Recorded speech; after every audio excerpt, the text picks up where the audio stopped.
Sometimes we find ourselves in relationships that are unhealthy, toxic, and detrimental to our mental, emotional, and or physical health.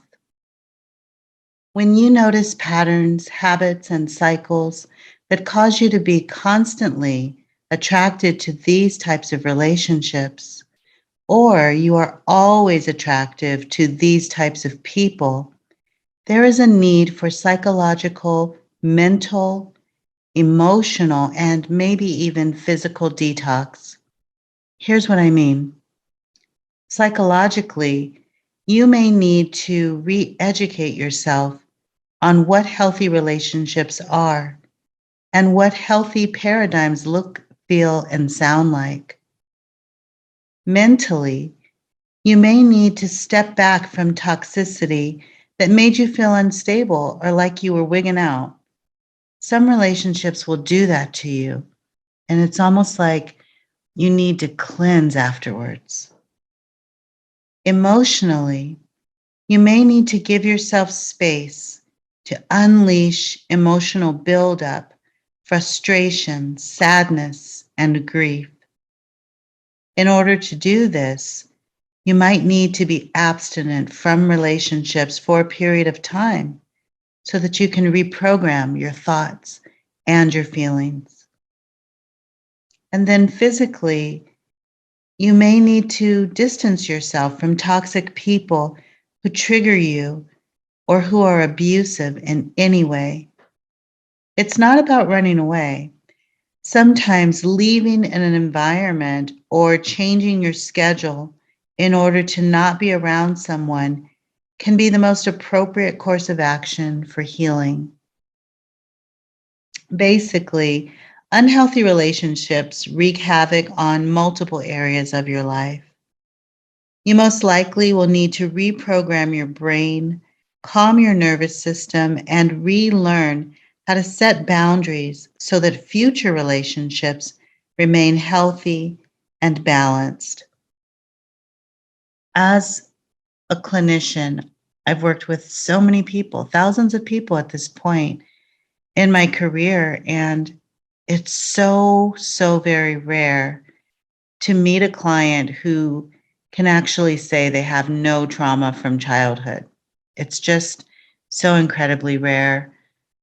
It's actually impressive when I meet someone who says childhood was great. There were no problems. I didn't have any issues until I was an adult.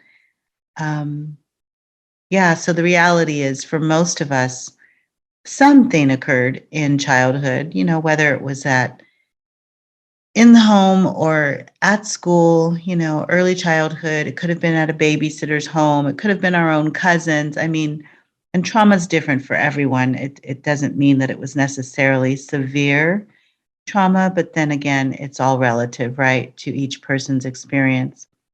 But those experiences often, occurred in childhood, which it sets us up for perhaps dysfunctional experiences in our adolescence or our young adult life, our midlife. We're often conditioned to put up with difficult personalities or toxicity in relationships, all because of what we experienced in early childhood. Sometimes the boundaries are very vague, non existent, even. And sometimes we've been set up from the time we were very young to think certain things are okay that are just not okay. Even if they feel wrong, even if our nervous system is screaming, get me out of here, I can't stand this. Many of us have dealt with toxic personalities in our own family, and it conditioned us to put up with a lot of behaviors that we just shouldn't put up with. So, there are a lot of different types of dysfunctional relationships with, family and friends. They range from family and friend relationships, romantic partnerships, work relationships, business partnerships, neighbors, religious leaders, and other individuals in the community. The important thing is to recognize when a relationship has become toxic. In order to recognize this, we have to really, really be true to ourselves and own all of the different ways that we communicate with ourselves. So, we have a brain, so we can think. We also can feel things, right? We have a nervous system, we have emotions, and sometimes we feel things in a palpable way. For example, if you have a conversation with someone and it's just toxic, let's say that they're just criticizing you and they're being relentless, and there's really nothing healthy or productive coming out of the conversation, you might get a stomach ache or, sweaty palms, or your head might begin to hurt. This is a physical reaction to the toxicity that you're experiencing. So, in order to recognize when something is appropriate, you will need to be, number one, self-aware. You want to pay attention to your surroundings and your environment, both internal and external. Number two, you want to be honest with yourself. You want to make an authentic assessment. Don't protect toxic people. Call it like you see it. You want to be self-loving. Loving yourself keeps you committed to your own peace, well-being, and happiness. Number four, you want to be courageous. Give yourself permission to make any necessary changes to alleviate the toxicity from your life. Number five, remain communicative. Express your feelings and speak your truth no matter who may not approve. And number six, remain accountable. You have to be willing to hold yourself accountable and leave a toxic relationship if necessary. So, 7 types of relationships that require relationship detoxing. I'm not going to say this is an exhaustive list. This is my own list, based on personal experience, as well as being a clinical professional, just working with people throughout the years. These are the 7 that I've come up with. So number 1, oh my goodness, you want to detox yourself from the emotionally unavailable person or partner. Because honestly, if people aren't emotionally available, it's going to be really difficult communicating with them, feeling witnessed, feeling heard, feeling seen, or even being able to show up for them when, they're having a hard time. The inconsistent person or partner, if they're inconsistent, they're not going to show up for you. They're not going to show up for anyone, and you're not going to know, where you stand in the relationship or partnership. And the reason I'm saying partner is because toxic relationships can be significant others, as in romantic partners, but they can be business partners as well. A relationship can be, platonic. It can be a situationship. There are many, many different types of relationships. So take it as it resonates. Apply it however you will. Number 3, the self-absorbed person or partner. This person is so into themselves and so about themselves, all about themselves at all times, that there's no room for you. So it's going to be challenging for you to, they say fit in where you get in where you fit in, but you might not be able to find any space for that with a self-absorbed, human. All right, number 4, the boundary crosser. Someone who is constantly crossing your boundaries, even when you've been very clear about what's okay and what's not okay. You got to detox from this person. You got to get away from them. All right, number 5, the liar. Oh gosh. The liar. So lying is a very interesting dynamic. I'm probably going to talk about it soon. Um, there's different types of lies. People tell little white lies. People tell lies a lot of the time not to hurt others. So a lot of times people lie because they want to protect someone. Um, Not healthy, not a healthy practice. But when I say the liar, I'm actually talking about the pathological liar, the person who's always lying, even when they don't need to lie. They just lie about everything, maybe so much that they forget about their lies. They don't even remember what they had said last. So, yeah, we don't need liars in our lives. That makes life difficult. You don't know what you can believe. You can't trust them. If there's no trust in a relationship, whether it's a romantic partnership or a business partnership, there's no foundation. You know what I mean? There's nothing to rely on. Okay, number 6, the narcissist. At this point in our lives, I think the likelihood of us getting out of here without meeting a narcissist is pretty slim. We're not going to make it out of here alive. That we definitely know for sure. And I think the likelihood of us moving through our lifetime without meeting at least one narcissist, I don't know. I don't even know if that's possible because there's so many of them. They're so prevalent in the world. If you're not familiar with narcissism, I encourage you to do a little research. You might find that you have interacted with at least one in your lifetime. They're very difficult. Narcissism is a personality disorder. It's not that they necessarily are choosing to be a narcissist per se. There's a lot of research that indicates they've been created based on experiences that they had in early childhood with caregivers who were inconsistent, um, but the narcissist, while they may not have chosen to be a narcissist, they are cognizant that their behavior is socially unacceptable.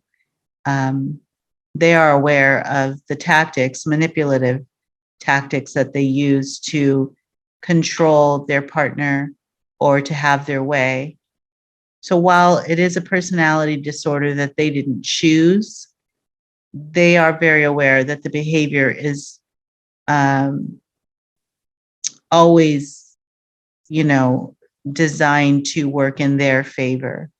And you really can't win with a narcissist. It's very difficult because no matter what you do, you're never going to be able to please them unless you are doing exactly what they want all the time.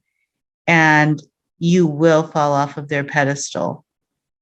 And that's where it's really difficult because they love bomb you initially, and then they slap you off of the pedestal. And again, I'm not just talking about romantic partnerships. These could be family members. The very first narcissist I ever encountered in my life was a family member. And because she came with the package, she came with the family. I knew her from the time I was very young. And so I was conditioned to tolerate really difficult, challenging behavior from an early caregiver because most of the family members weren't setting proper boundaries with her. So I kind of grew up, tolerating this human. And yeah, it was really difficult. On top of being a narcissist, she was extremely intelligent, very bright. So an extremely intelligent narcissist has great potential to be extremely condescending and very manipulative, not easy to be around. All right, number 7, the abuser. Okay, the abuser obviously can be a physically abusive person. That's just not okay. Domestic violence is never okay, period. But the abuser can also be emotionally abusive. They may never touch you. And that can make it a little bit more difficult to decipher. Is it abuse or is it not? If there's any kind of emotional volatility, if you feel abused, even though no one's putting their hands on you, it's quite possible that you're in a very toxic relationship.